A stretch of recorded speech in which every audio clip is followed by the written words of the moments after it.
Hey, how you doing? I'm Van. Welcome back to the only channel on YouTube that's only going to cover 2x KO twice, just for the sake of the double knockout. If you haven't watched my previous video on double KO, it's here. You can go watch it. I hope you enjoy it. I hope it's fun, and I hope you subscribe or something, I don't know. But today, in the spirit of doing 2x KO videos, I'm gonna be covering the champions that I don't think we're going to see in So for my second 2x KO video, we're going to be covering champions that I don't believe we're going to see. There's a few reasons why this could occur, and I'm going to kind of go over the reasonings as I'm going through the champion in question. However, I want to go ahead and lay down the three that I think it could be summarized as. There are three issues whenever you add a champion into 2x KO, translating them from League of Legends as the proper top-down MOBA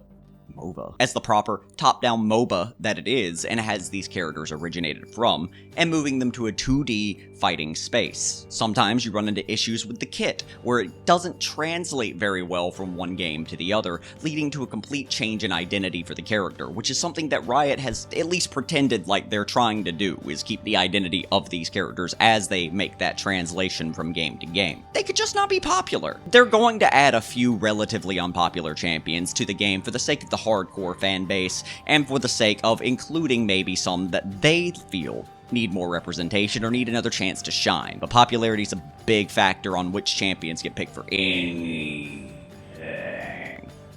And lastly, sometimes their physical design just doesn't lead to a very good chance of being a fighting game character. This is mostly going to apply to monstrous characters or non-humanoid characters. That's the big thing with fighting games. Once you give characters unique body meshes, you really start playing with how these characters look and feel, and it just can screw the whole game up for everybody. I've got 8 champions that I'm going to be talking about today, and also one honorable mention, who I'm going to be going over right now. Swiftly! I don't want Teemo to be in this game. I think there will be a lot of difficulty putting him in a game that requires you to be able to hit him. He is this big, he can blind you, he also does damage over time and turns invisible. If they manage to translate all of this into his kit in a fighting game, I think that's probably going to be whenever I quit. The only reason I don't think he's not going to make it, that's a sentence, that's a double negative. Teemo is such a big mascot for Riot, and for League of Legends specifically. A League of Legends publication without Teemo for a long time was almost completely unheard of. I hit my mic stand. But it was almost completely unheard of at the time, and for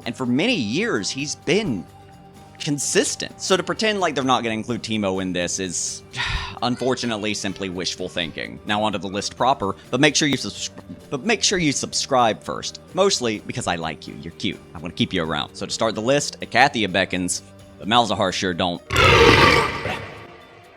Now, I'm not going to sit here and tell you that I'm a Malzahar expert, or that Malzahar is the champion that carried me from bronze to Grandmaster or anything like that, but I'm a big fan of Malzahar in League of Legends proper. His game plan's simple, it's relatively safe, and you do very good damage if you know what to do. You just kind of have to float around in the back line and pepper them with dots, and hope your minions can really do their work before you get burst down. Also, heads up, you might hear my son playing Fortnite.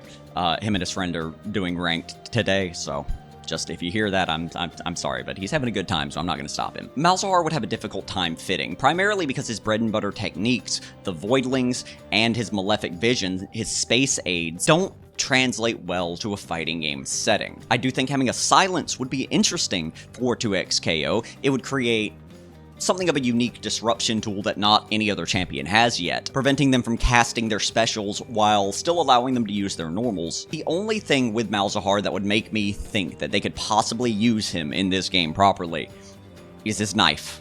This mysterious knife that he's only ever taunted with, that he's had on his side for all these years. He might finally use it to actually stab somebody. How cool would that be, though? Like, that might be worth including him in here. It would just be difficult. They'd have to work at it, and I don't think they're gonna. He's also not, like, the most popular champion either, so it's mostly the kit that prevents his inclusion in the game, though. Daisy, be gentle. So Ivern's weird. Even in League of Legends, Ivern's an unusual jungler, being able to defeat jungle camps without actually killing them, preferring instead to make friends with them and to send them along their merry way. Ivern was also the first champion that allowed for the sharing of buffs, which was a very, very interesting tool and something that they implemented actually in the buffs themselves. Ivern's a pretty unique and iconic champion that I don't think would work here. A Daisy install super would be really cool, like don't get me wrong, that would be awesome. But unless you incorporated Daisy or forest creatures into your attacks in ways that I don't really see happening, Ivern is too peaceful to really be put into a setting like this. You could argue that he'd be the neutral druid in D&D who's only fighting to protect his sanctuary, but even still, Ivern doesn't fight head on. Apply directly to the forehead. Most of his attacks are centered around assisting others, and you could say that that would make him a good support character, but I'm not so sure. Coupled with his fairly weird proportions, being a very long, spindly kind of character, I think that would be pretty difficult to deal with and create in a way that was fair to both sides of the confrontation. And to keep his identity, because he's meant to be as tall as a tree, like a Wilt Chamberlain kind of character. Like a Larry Bird looking motherfucker. He's also not usually that popular outside of high elo, so still, again, makes him more unlikely.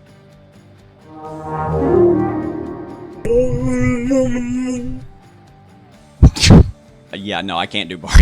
Bard's a champion I want to like so much, but I always do so badly with him. I only feed with Bard.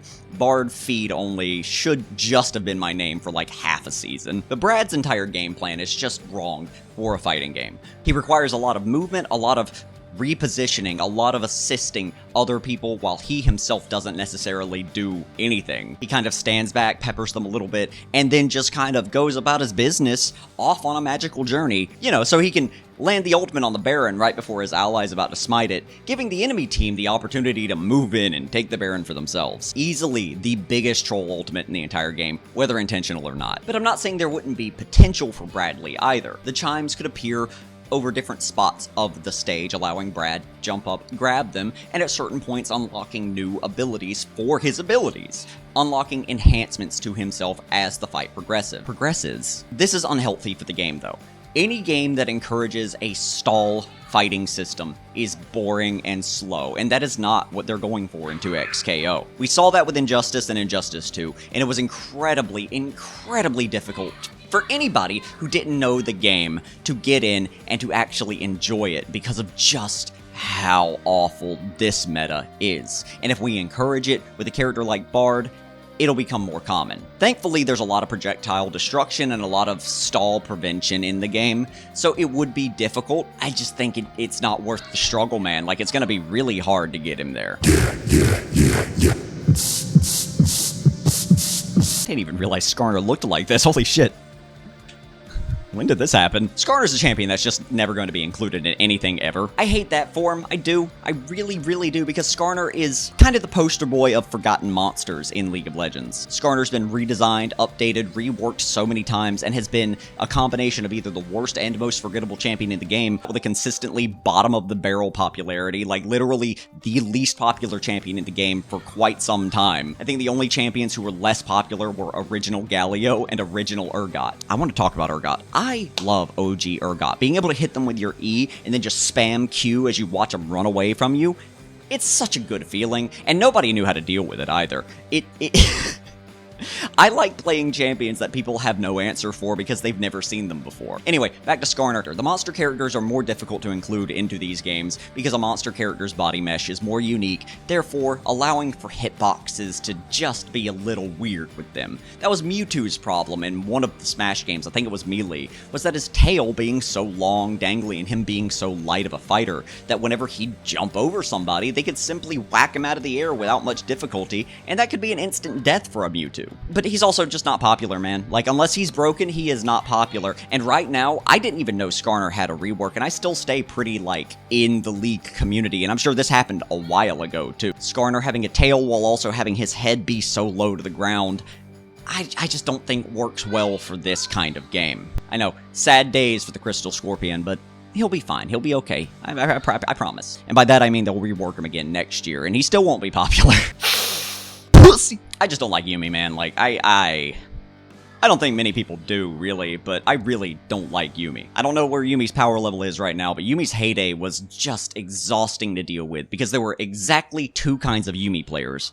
One that would latch onto you and do nothing for the entire game. They just wanted to be there. They wanted to feel included, and sometimes they may buy items or return to base, but they didn't. They didn't most of the time. And then you had the Yumis that ruined the entire game every single time. The level of power a good Yumi player had over the outcome of the game solely in their hands was bananas. It was astronomically higher than it should have been. But Yumi doesn't really work on any level when it comes to 2x KO. Its passive, where it latches onto a champion, would immediately handicap somebody who was playing in a game. I think that would be a handicap. And I'm sure you could use Yumi still, but Yumi as a champion can't really fight head on. Apply directly to the forehead. But also, Yumi's a toxic champion that I really feel would only be bad for the health of the game. And being a cat, I don't know how you just make her fight. You could put her on another champion, make it a duo champion with somebody else, but Yumi herself will not be a standalone fighter, and I will put money on it. In the new TFT set, there's a champion that has Yumi attached to them, so that may actually end up being what they do, but this is standalone champions. Their own fighters, and Yumi's not gonna do it. Yumi doesn't do it for me. Yumi doesn't do it for anybody. Yumi is garbage, and I hate you for picking him. Her, it, the cat. I've seen your death. It was painful. You forgot Zillion exists, didn't you? I love Zillion. Zillion's my boy. Time and time again, I pick Zillion mid and end up doing a pretty good job at making the life of the enemy just hell. I started playing Zillion back in 2013 before he actually had his skill shot AoE bombs. It was just a point and click 90%, 300 base power move, which is absurd. He also gave bonus experience to your entire team at the time. I think he's better now than he was then, but back then, again, nobody knew how to fight against him and nobody really knew how to deal with him. That still applies even now, with his ultimate being one of the most infuriating ultimates to deal with in the entire game, especially when you consider that he can actually lower the cooldown of his own ultimate, and its cooldown gets low by the end of the game too, like really low. But Zillion's another of those champions that always stays at the bottom of the popularity until you get to higher elos. With his forgettable design being just kind of an old man with a big clock behind him, not really resonating very well with most of the players, he's just one of the developers' Nepo babies. I believe there was somebody called Zillion, or is somebody called Zillion, that still works at Riot or helped co-found Riot. There's a few champions like that, like Trendemir, Rise, and I just don't think that his kit would translate well. I'd pick him, I would pick Zillion, but that's me. I like being weird though, it's more fun, you know? If you're normal, you're boring. Like, I can put you in a box and forget about you, but if you're weird, you're gonna get out of that box and stab me in the shins or something. Top 2 champions, I want to make something very clear. Of every champion on this list, I feel the most strongly that these 2 will not be included. If I'm wrong, I don't know, I'll make another video talking about that I was wrong, but I don't think I will be. Ironically, both of them begin with A, and both of them have all 3 problems. You too will come. We'll go over Anivia first. I believe it was Froggen who made Anivia really popular. His Anivia and his Anivia play really setting him apart whenever it came to the professional scene, and really showing what Anivia was capable of. Anivia's had some minor reworks and some minor adjustments since her heyday, but pretty much remains intact for what she is and what she was. That does mean, however, that Anivia's boring. Anivia's game plan involves on stalling and CSing, winning the game based solely on your ability to actually just wait. Anivia's damage slowly ramps up over time, but her clear potential is so high the moment she hits 6 that if you don't start beating her then, you've probably lost purely on a time scale. Then she's a big ice bird, and that I don't want to fight a flying champ. Then you have her passive where she is defeated and turns into an egg. Maybe if she's defeated and she goes back into the area for long enough, she will come back with a low amount of health. She goes back into reserve for a little while. She'll recover once. That's what I was trying to say. But again, that's not really a healthy champion design. It would just be very difficult, and Anivia doesn't have the popularity or the pull to fight that battle outside of Anivia being used a lot in early promotional content and being part of a lot of early iconic moments in the North American and the European, leagues. Froggen was European, actually. It's been a long time since I paid attention to the LCS, man. I'm sorry. But there's one champion that if they include this guy, I'll eat this shirt. You can hold me to that. Tragic. Aurelion Sol is a champion who was cursed from the very beginning, originally starting as Al Shin and being cancelled before coming back as how we know him now. Aurelion has never been popular. From the moment he was introduced, he had such a weird, awkward, strange game plan and such an odd skill set, that incredibly high skill cap combined with his weird body type and his strange champion identity means that he's just not a good pick for the game in any regard. The only cool thing I think would be if they could include how big his Q can get in his assists, but one reason to include a champion and 18 reasons not to, probably not a good idea. I like Aurelion. I really like how unique he is, how unique his abilities are, how sassy he is, and just the concept of a galaxy star-forging dragon enslaved by gods of a mountain is just so cool. He's just not gonna be in this game, guys. I'm so sorry.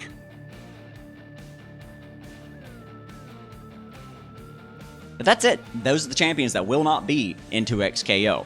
And you can hold me to most of these. I am relatively confident for basically everybody from 5 down that they will not be in this game. And again, Anivia and Aurelion, if they are in this game, I will eat my shirt. Yes, I'm including Anivia in that retroactively. Thank you guys so much for watching. This will again most likely be my last 2XKO video, and unless I'm playing it a lot in the future, which is a distinct possibility because it is free. But please subscribe, and thank you guys so much for watching.